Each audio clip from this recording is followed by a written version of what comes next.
Hello, everyone. Hi. It's crazy here. Hello, Kay. Hello, Rob. Hello, Marie. Lovely to see you.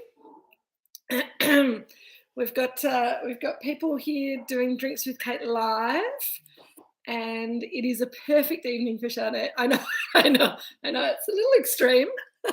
I got sick of having hair, so I cut it all off. Anywho. Thank you, Anne-Marie. Hello, John and Cody. Lovely to see you. I'm glad that someone's made the tart. I totally plan to make it today. Thank you, Karen. Thanks, Kay. Yes, I was absolutely adamant I was going to make the tart today, and then everything got away from me. So I've done very well with my cheesels, which Polly's come begging for because she wants cheese. Hello, Anne. How you going?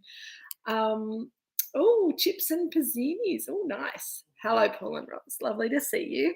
Okay, so what a fabulous. Thanks, Peter and Karen.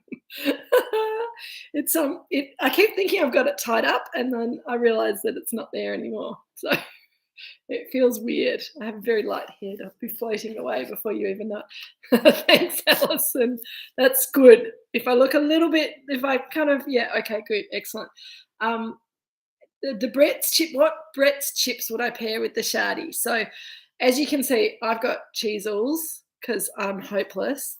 But the Brett's chips, I reckon the camembert ones would be good. I think also the goat's cheese and chili ones would be pretty good with the Shardy. So any of the cheesy ones, basically. They've got another cheesy one that I think is like Jura cheese or something like that. I was hoping to get myself something a bit fancier than cheesels. But anyway, the main thing is the wine. So I have got wine, which is great. I've got Chardonnay 2021. I've just been talking to America for 2 hours about Pinot Noir. So if I get a bit croaky, I think the Chardonnay will probably help. But that's why. Chardonnay 2021. Did you notice that that's the new bottle? So we've got these new lighter weight bottles. So slightly different shape, but about 4 lighter, which is good for picking up a case of 12 of them, but also really good for the planet. Here we go. Let's get that open because I don't know about you, but I need some Chardonnay in my glass.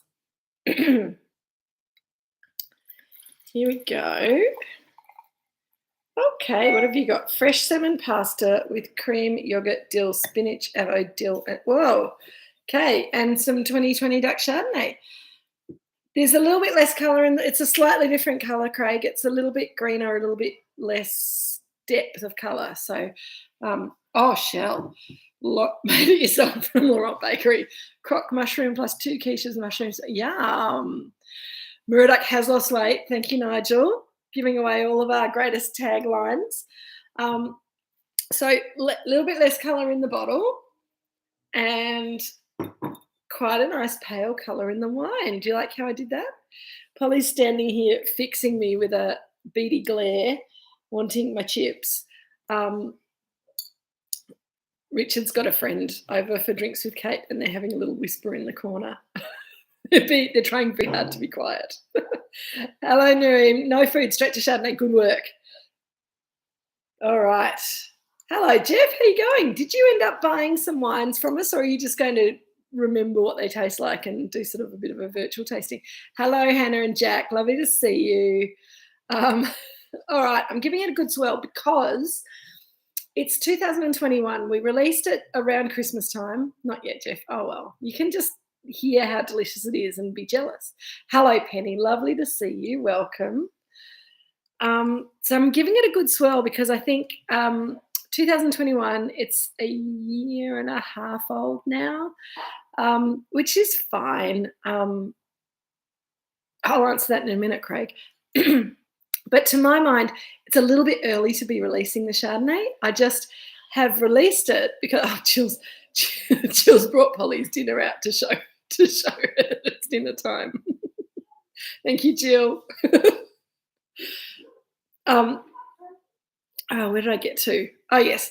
I would usually like to hold it for a little bit longer, but we ran out of 2020 Chardonnay and we thought, well, we can either have a big gap in the market and then start selling this again in 6 months' time, or we can just kind of roll over to the 2021, and when it's gone, then we're probably going to have to wait for a little while for the 2022 to be ready. But as I've said before, Chardonnay is an ongoing problem for us because all of a sudden Chardonnay is popular, and we've had a number of years where we've had very small crops of Chardonnay. So it's a problem because it's too popular and there's not enough of it. So it's not a bad problem to have, but it's a bit frustrating when you love to drink Chardonnay on a regular basis. If you don't stash your Chardonnay, then you could get caught short, and that could be a problem. All right, I think I've swirled it enough. And you'll see I'm drinking it in a Pinot Noir glass as well because I want to get lots of air into it. So we do love to stash some wine, Kay, don't we? Richard's coming to grab the bottle. Yes, you can now, Richard. I've got some, so you're welcome to help yourselves. It's very lemony. So this is the thing. I love the fruit character of this wine, but it's sort of, you got to work really hard to get past that lemony fruit character. It's like someone squeezed lots of lemon juice in there and maybe a little bit of lime juice as well. It's got a little bit of, as it sort of opens up with the air, there's a slightly oatmeal-y, oat biscuit kind of an aroma as well. A little bit of butteriness, a little bit of cheese, little bit of lanolin, Nige. Yep, absolutely. But that lemon keeps on coming, and there's a yellow grapefruit juice character as well, which is lovely. The 2019 Estate Chardonnay Anne-Marie is also lovely. Yours will be a little more mature than ours. It smells like your hairdresser. Is that a good thing, Shell? That doesn't sound awesome, but I know that we all have favourite smell of the place, not the person. Oh, yes, Anne-Marie, the 2016 is pretty delicious. I wonder what that is that you're smelling, Shell, that reminds you of your hairdressers. There's a kind of floral lift, and a lot of hairdressers use products that have slightly floral and slightly citrusy kind of aromatics. Or maybe they just serve you really good Chardonnay when you're getting your hair cut. No, Anne-Marie, we don't have any more of the 2016 Estate Chardonnay. Sorry, I just took a mouthful and I forgot how mouth-watering this wine is, and I just got like overwhelmed with my mouth watering as I was trying to talk, and it could have been I could have been dribbling, there could have been all sorts of things. So I just got a little bit stuck for a minute there. That wine, sorry, Anne-Marie, and I was in the middle of drinking too much wine at the hairdresser. I'm sure just the right amount, Shell. And if your hairdresser likes wine, then very, very good. The first mouthful is very lemony, and then it evens out to be a little bit. Do you know, I reckon this wine reminds me a lot of a really good tarte au citron. So it's really lemony, and then that sort of buttery kind of lemon curdy kind of bits come through as the wine sort of evolves on the palate. But that acid in it really kind of gets the taste buds going and really makes you want to have some food. So I'm going to have a cheesel. Polly's going to go crazy. I'm eating it. No.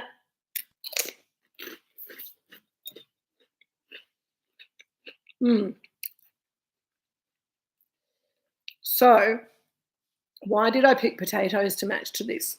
I know I did this. I think I did this last year or maybe the year before, but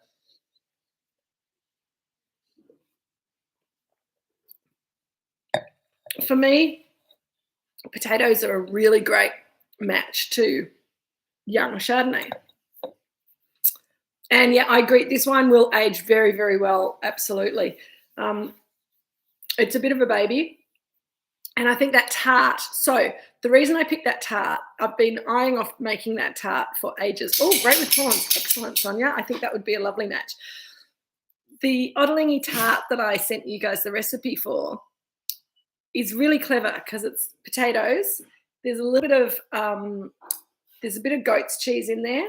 There's a little bit of tomato, which will give it a bit of tang, which I think would work well with this. It's not the tomato is not overwhelming. A little bit of some nice herbs and things, and then crunchy puff pastry. So it's got all the ticks, I reckon. as a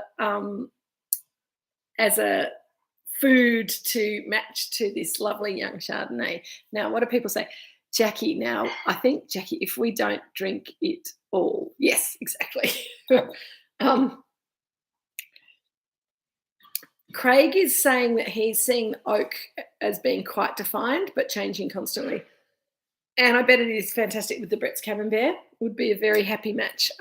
So yeah, Craig, I think what you're seeing is because this wine is quite youthful, the fruit is there. The oak is actually quite low in the 2021. I think we only had about, and if Jeremy was on, he'd be able to tell me straight away, but I think that the 2021 only had sort of 10% new oak or something like that. I think it was a little bit lower than we've had in the past, but even if it's the regular 10%, thanks, Nige. Yeah, so that savouriness is not just oak. The sort of the perfume and the spicy notes come from the fruit rather than coming from the oak, which I think is pretty interesting. I don't need you, Jeremy, but it's lovely to have you here. Hello, welcome. Plain potato chips, which match perfectly. Also leftover cauliflower puffs with a sort of salty, herby note. They just bring out the acid. That's interesting. We always need Jeremy, don't we? So is it making your mouths water as well, or am I just having like an extreme reaction to it because I've been talking too much today? It's Jeremy, if you need to add anything about the oak or about why, because Craig was saying that he thinks that the oak seems quite defined, and I was just saying that it's less oak. Oh, good, okay, Craig. It's less oak, but it's younger than we usually like to release it. It also, pesto-y pasta would be wonderful. Yeah. See, Shell, I have a problem with pine nuts and wine. I think we've talked about this before, that can you see Polly's tail? It's just in the corner here, wagging madly, trying to get me to give her some chips. We can see your tail, and that's all. You're a very strange girl. Pine nuts, if they're not the right pine nuts, they can make everything taste bitter. So I get really paranoid about it. But I think you're right. The flavours of pesto, as long as they're not pine nuts that make things taste weird, could work really, really well with this wine. I think 2021 was a really lovely vintage for us, and we got beautiful fruit definition, but really amazing natural acidity, which is pretty incredible. Jeremy's saying, so yes, so Craig, possibly rather than it being just the oak, but the acids making the phenolics quite prominent, and some of those phenolics will come from oak, but some of those phenolics come from the skin of the Chardonnay, and just give it that lovely kind of textural quality on the palate. Salted plain chips really highlight citrus notes. Oh, good. Thanks, Nigel. And the wine has been through a full malolactic fermentation. I think that's interesting. You're noticing the little bit of malo character there, Nigel. But for me, it's got this very tangy, lemony note to it, which a lot of people think that malo means that you lose your acid. But with a wine like this, it just sort of makes the acid a bit kind of rounder. It's still there. There's a lot of acid there. It's just not green apple-y. Hello, Samantha. Lovely to see you.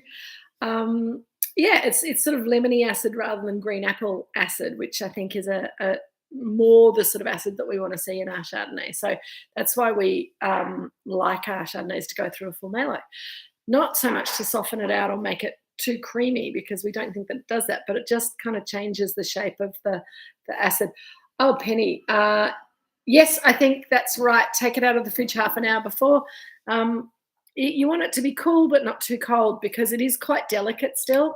And the colder it is, the less of the fruit richness you'll taste, and the more prominent the acid and acid and phenolics will be. So if it's feeling a bit kind of restrained, then warm it up with your hands a little bit.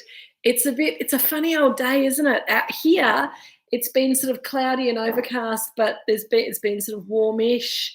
The sun's been out sometimes.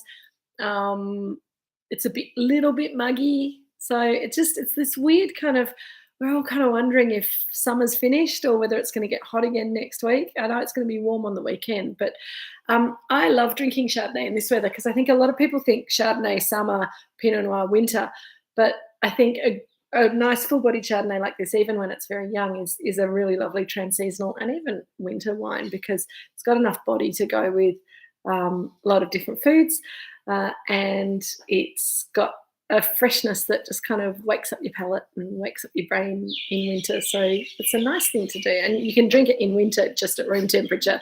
You don't need to make it too cold at all.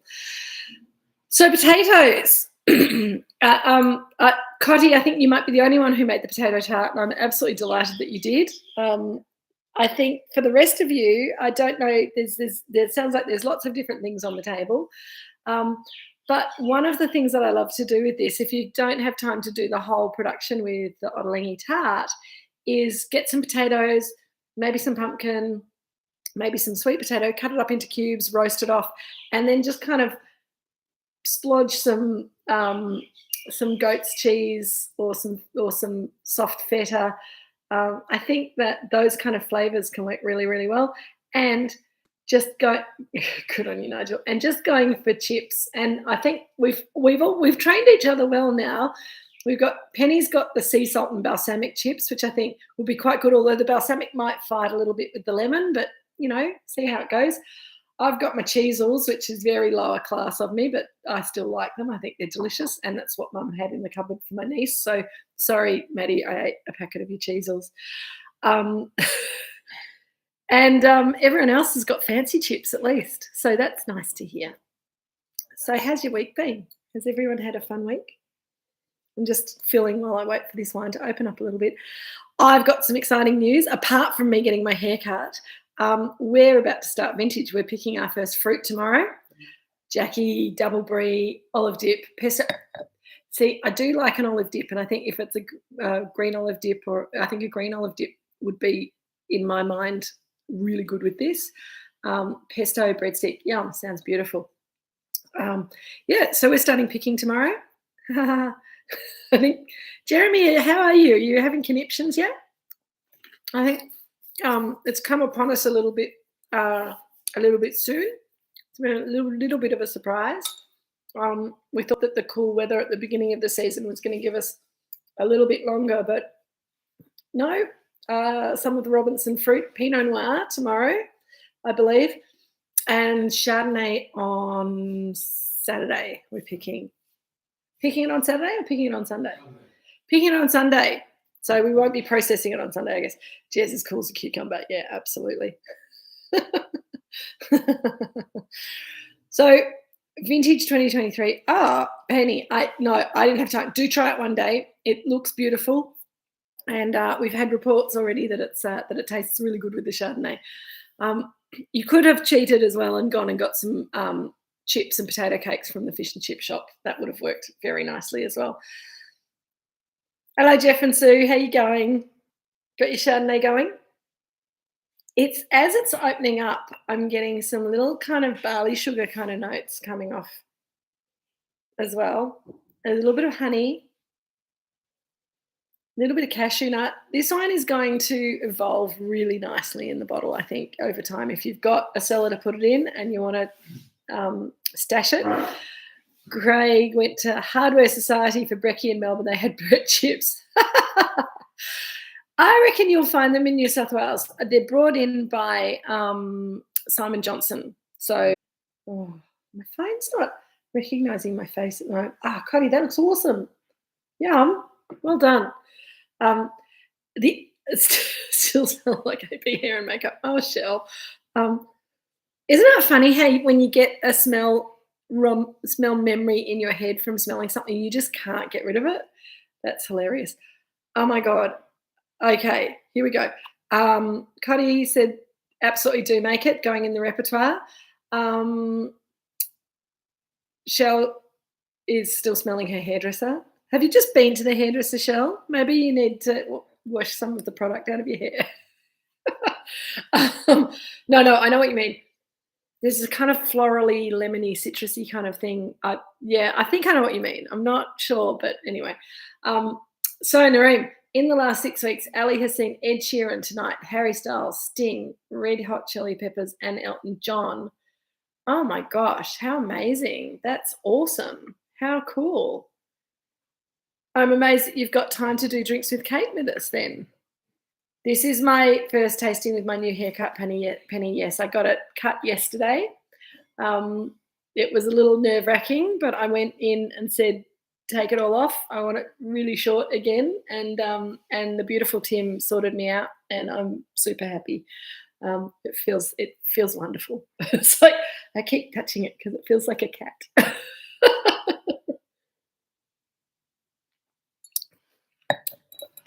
Saw Harry Potter. Oh, Craig, did you come down to Melbourne for Harry Potter?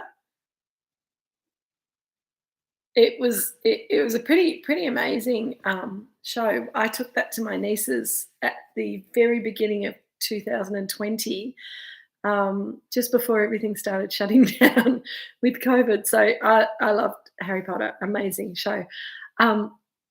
Jean and Nareem. Oh, good. Okay, Jean and Nareem. I've got half the team drinking with Kate tonight. That's awesome. That's all the more Chardonnay for you, I guess. Yes, Alison, Simon Johnson in Toorak has lots of chips. You can get them from, you can get them from our IGA, and there's a lot of wine shops down here, at least in Melbourne and on the Mornington Peninsula, who are starting to stock fancy chips to go with their wine. And almost every wine shop I've gone into recently has got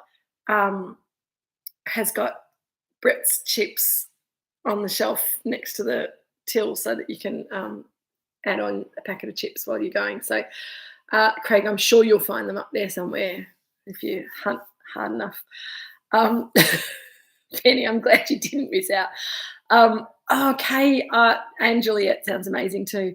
No, so Craig, I think there's a new show called Just and Juliet, and it's a sort of am I right in thinking it's a bit of a feminist take on Romeo and Juliet, or just from the girls' point of view? I'm not sure. I can't remember.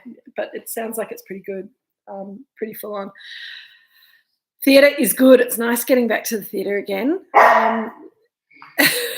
Polly's demanding things.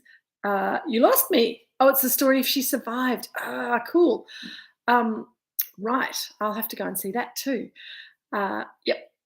Well, as I said, we're starting vintage tomorrow, so we'll be processing some fruit on Saturday, and I think the plan is we've got a lovely young man called Peter who started with us. He's from America. He arrived a couple of days ago. And he's off at Stonia getting to meet some of the other cellar hands down here tonight. So that'll be nice. But I'm sure you'll get to meet him at some stage during vintage. I'll drag him onto Drinks with Kate to say hi. Super cheese. Oh, Sonia. Oh, my gosh. I love that Holy Goat cheese. It's amazing. Hang on. Craig, what's first? Okay. Yes, I understand what you're asking me. I think we're picking some Robinson Pinot Noir tomorrow, and then some Chardonnay. We got Pinot Gris coming in as well. No Pinot Gris yet. Pinot Noir tomorrow, Chardonnay on Sunday. Richard's telling me from the Robinson Vineyard. I think the Garden Vineyard's not that far behind. House Block's close, and I think we're a little bit behind with the McIntyre Vineyard, but who knows? It just depends what happens in the next few days. Yes, yeah. So Sonia has, just getting back to Sonia's comment, because Holy Goat makes the most beautiful goat's cheese. It's run out near Sutton Grange by a couple of women who just love. They've got all these beautiful white goats that they look after, and they milk and they make into beautiful goat's cheese. It's not the cheapest cheese in the world, but it's definitely worth spoiling yourself with sometimes, because it is absolutely delicious. And I don't know wood frog baguette, but I'm sure that's a lovely bread as well. We're a bit spoilt here at Moorooduc. We eat Richard's bread most of the time, although it's been a bit under pressure recently. I've run out at home. It's very sad. I forgot to take my loaf home and it disappeared.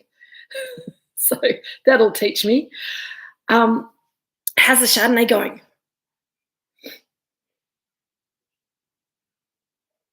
Oh, Craig. I was hoping to avoid that question. Good, bad, indifferent season, Craig is asking. Jeremy, if you'd like to chime in at any stage, please feel free to type something. I think, Craig, we are not counting our chickens until they're hatched at the moment. We've definitely had some challenges this season. It's a very small crop. We had pretty poor weather during flowering and fruit set. And I think the southern part of the Mornington Peninsula and cooler parts of Victoria, where fruit set happened a bit later, are actually doing probably better as far as quantity of fruit is concerned than we are here in the northern part of the peninsula. There's a lot of very small bunches in a lot of the vineyards. Some of the vineyard looks fantastic and has normal sized bunches and looks as it should. Other parts of the vineyard have tiny little bunches, lots of hen and chicken. So I think I can say fairly confidently that will be another small vintage. How small, I'm not sure. I'm not sure if we're making any predictions at the moment, but I haven't heard them if we are. There's potential to make some really lovely wine. So, we'll see what nature throws at us over the next few weeks and see what happens. So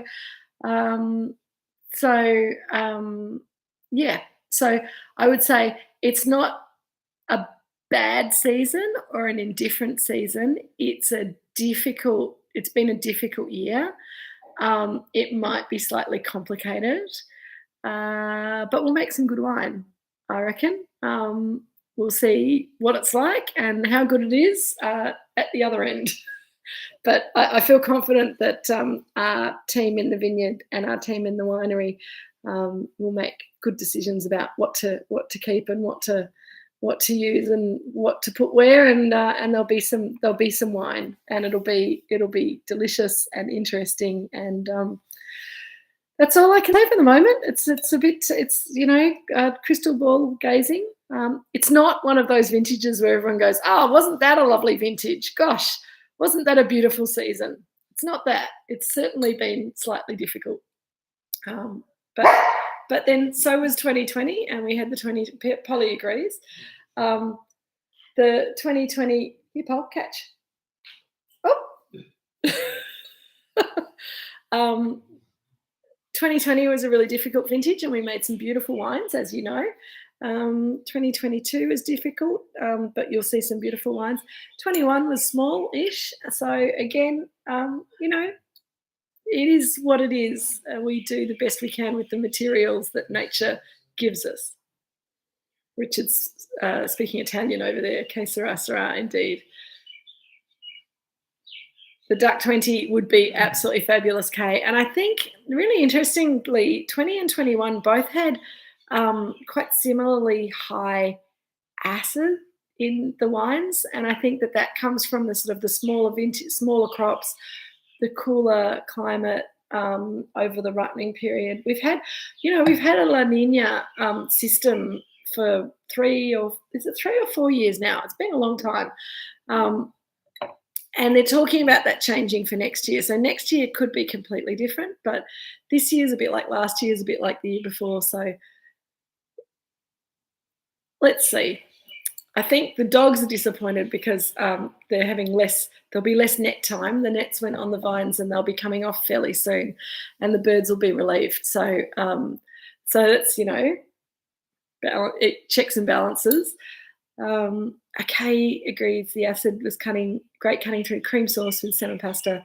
Yeah, nice. And I do think, so people say when you're having a wine that's got sort of a lemony flavour, should you match it to lemon or should you match it to other food that is good with lemon? And I think within reason, both things are possible. So you can match into something that's got a lemony aspect to it. So like a lemon cream sauce, something like that, that could work really well. Or you could use the wine instead of squeezing the lemon into the sauce, as that lemony kind of foil to the food. So I love a wine like this with just some natural oysters, and I won't put any lemon on the oysters, and just eat the oyster and drink the wine at the same time, and it does wonderful things in the mouth. So Rob and Zoe are off script drinking the 2022 Devil Bean Creek Chardonnay. Yum! It is gorgeous, fresh zingy lemon and green apple. Peter and Karen, please explain about the dogs and the nets. Okay, Polly, I'm going to tell a story about you now, so can you not bark? I just have to... My glasses got very low, and I think Dad's drunk all of the Chardonnay over on the other table with his friends. If I could possibly have a splash more Chardonnay to tell this story. Dogs do like birds, Paul and Roz, and our dogs are naughty dogs. Thank you, Richard. They work their way up to it. So just to remind anyone who isn't aware of the menagerie that spends its days at Moorooduc. So my dog Polly, who was the white tail that you could see, and the barking that you could hear just before. So Polly's a standard poodle. Frodo is a black standard poodle. He's mum and dad's dog. He's old. He's now 12, and he's a bit creaky, nearly 13, but he still gets up a bit of energy when the nets are on the vines. Oscar, who's Jeremy's dog, is a miniature poodle. He's about 6 months to 12 months older than Frodo, and he also shouldn't be running around like an idiot, but when the nets are on the vines, the mischief begins. So we have these three dogs that in the early, when the nets first go on, they don't quite remember how much fun it is, but they get their memory back very quickly. And if you let them off the lead around the vineyard, particularly when they're all in a pack together, they'll take off into the vineyard, get under the nets, and chase any birds that have got trapped under the nets up and down the nets. If the birds are lucky, they'll find a way out, or we'll have time to roll the end of the nets up and the dogs can chase them out. If the birds are unlucky or the dogs are lucky, then they'll catch a bird that hasn't been able to get out. And there's been a little bit of carnage over the last week, which has made us quite sad. And it has meant that the dogs now are having a lot less fun in the vineyard because they are spending a lot of time on lead in the vineyard. So they're not getting the exercise. And we're all looking forward now to the nets coming off so that we can get back to normal. Alison, Leo stalked and ate a dove recently. Well, there you go. What birds are you protecting against? So it's not that. So we're protecting. So we have a slight difficulty that Jill feeds all the birds in the region, so we get all sorts of birds. We get a lot of Indian miners who are pests and who we don't really mind if we lose a few of them. We get a lot of doves, those funny little doves. I don't know what they're called, but we get quite a few different types of doves. Some of them have these beautiful iridescent feathers. They're incredibly colourful when the sun shines on them. They sort of look grey in sunlight, and the sun shines on them and they get pinks and greens and blues. They're gorgeous. We have magpies and butcherbirds that tend not to get in under the nets so far. Touch wood, we haven't had, because we're quite attached to our magpies and our butcherbirds. They'll come and take meat from Jill. Yes, Polly, I heard you. Parrots is the thing that's really sad, because the parrots are not very smart. They get in there and then they can't get out. So, yeah. Anyway, we do pretty well getting them out again. But yeah, we've had a few king parrots, Emily, not so many around, but we think that maybe one of the birds that the dogs got might have. Anyway, enough of that. Look, he's just a dog. Yeah, and that's the thing, we weren't particularly happy with the dogs killing birds yesterday, but they're dogs and they're into hunting. Well, Polly used to catch rabbits, but all the rabbits have heard to keep away from here now, so she hasn't seen a rabbit for years. Have you, Paul? And they were good because she'd catch them and bring them to me, and we'd turn them into rabbit stew for the dogs for dinner. So that was very efficient, but the birds are too feathery. So yes, no, shush. Okay, what else? And my beagle seems to find happy hunting in the kitchen. Tracked down some muffins last week. The rabbits have moved to your place, Emily. Oh, well, send them around. The iridescent pigeons with the peaks and native helmeted pigeons. Oh, cool. Thanks, Cotty. A bronze wing. Okay.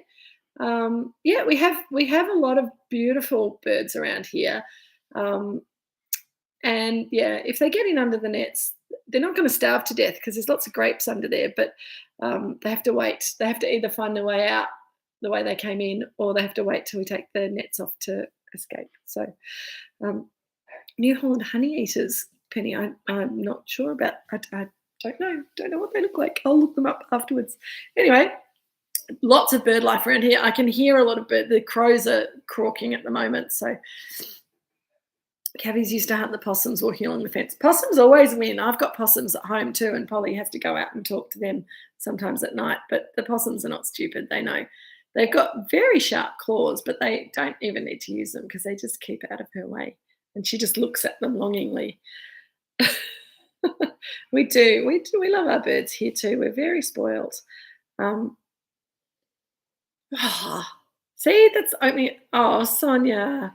That would be very good for a vineyard, but you'd have to keep an eye on a blind beagle so that so it didn't wander off, and so it didn't bump into a post or anything like that. Yeah, so So the dogs get their exercise in fits and spurts at the moment, and the birds are mostly safe, but every now and again we got lots of ducks on the dam as well. But they just swim away when the dogs get too close, so that's fine.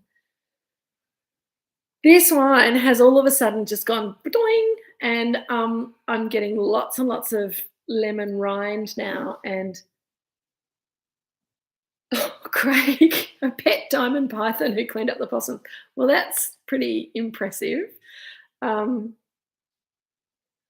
We worry. My brother's also got a little dog who doesn't chase the birds, but we're worried that when the sea eagles come over, that they might think she's a rabbit because she's very small and bounces. So.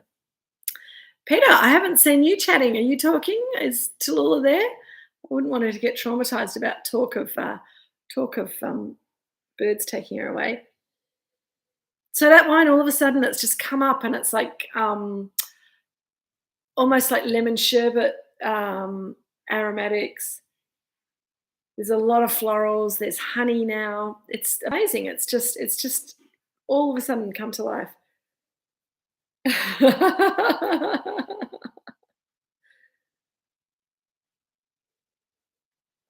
Richard told me they shop all the birds in the wine districts of France so they don't have to net. So Penny, in fact, the French and Italians have eaten all the birds in France. So there's a very little bird damage in vineyards in France. They don't have to put nets on the vines.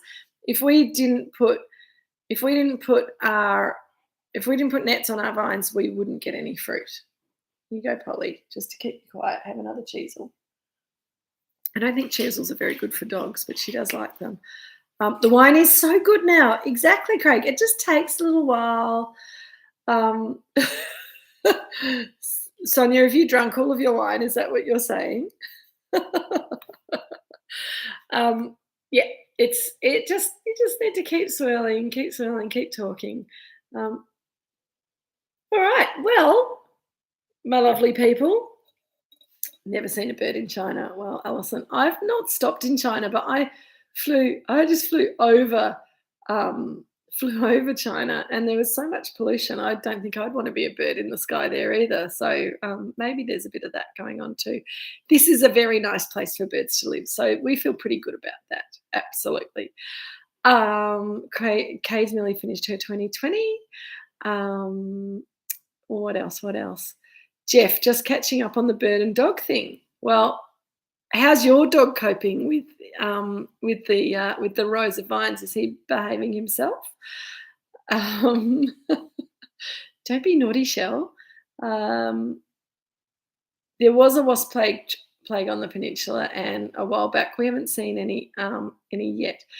Jeff's dogs haven't quite caught on yet. The rosellas break in easy enough, but seem unable to break back out again. Yeah, birds are good at getting in under nets, not so good at getting out from them. So we look forward to hearing, Jeff, a little bit more. You'll have to maybe come and you maybe have to be a guest a guest host on Drinks with Kate one of these days, or a guest.